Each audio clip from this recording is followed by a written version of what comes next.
In 2011, even though, as I say, quarterfinals again, John Higgins beat you 13-10. Yeah. This is when Steve Peters came into Ronnie O'Sullivan's world and has been there ever since. Yeah, definitely. Yeah, that was the first time. I remember the 2 previous years I was struggling with stuff off the table. I think I went 6 tournaments without actually winning a match. So I remember coming to 2011 thinking I probably had enough of playing. You know, I thought at the end of my career, mid-30s, no one really won anything. But then I tried, obviously, working with Steve Peters. I thought always worth one more throw of the dice. You never know. Always keep an open mind. And this guy obviously come with a lot of pedigree. And for the first 15 minutes, I was like closed. I thought, I actually don't want him to help me. I don't want him to kind of give me any hope in a way.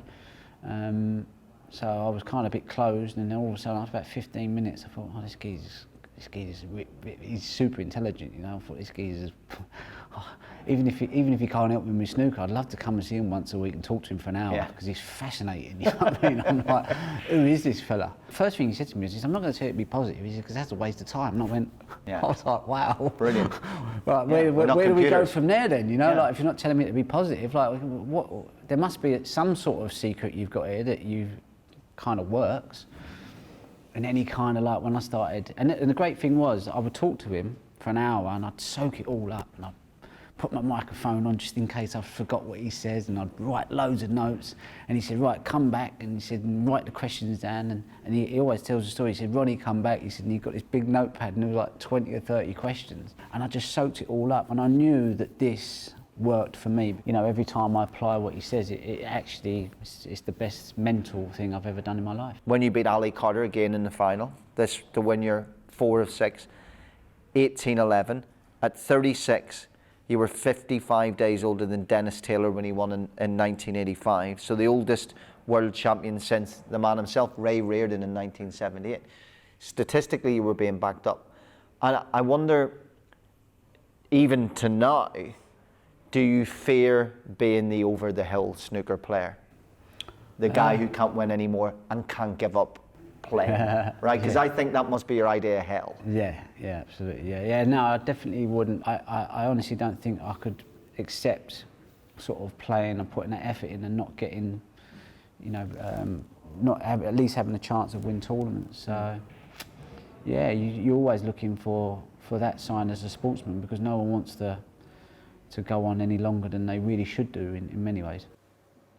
That was probably the best I'd ever played from start to finish in the World Championships, without a doubt. You know, I felt like I was striking the ball.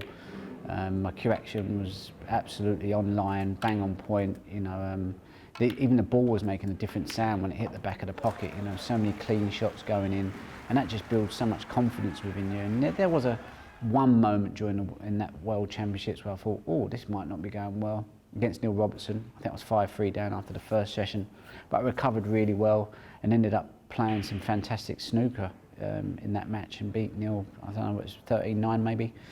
So yeah, that for me, that is as a player and for someone that, you know, gets great joy out of striking the ball well. For me, that is definitely the best and most enjoyable World Championships that I've ever had. You know.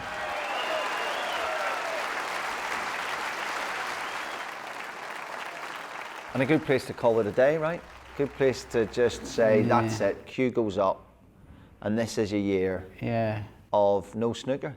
Yeah, you look through your record, it's all blank, it's all blank, it's all blank, and then you defend successfully your world title. It is phenomenal. It is ridiculous. It's outlandish. It's a film script, not real life. So talk me through that year, because you walked out of there, and the next frames you played in earnest was a year later at the Crucible. Yeah, I think what it was because I think the whole year building up in that 2011, 2012, I'd played a lot of good snooker, and apart from winning the German Open, which was like February, and then I won the Worlds, I thought, God, you know, like I've played so much snooker, and I hadn't really got. If I didn't win the Worlds, I'd have looked at that season and thought, God, it's not a very good return for the amount of effort and work I'd put in. You know, I remember that year I was up and down the M1 so much playing in the PTC events at Sheffield Institute of Sport. And I just got to the point where I just felt I just couldn't do the driving no more. I was just so tired, so exhausted. I just thought, you know, I don't want to be on the road 24/7, you know. So I just kind of looked at it and just thought, well, maybe it's not the right setup for me. I should point out that during this year's sabbatical, in between back-to-back world titles, you did what all great sports people do. You went to work in a pig farm.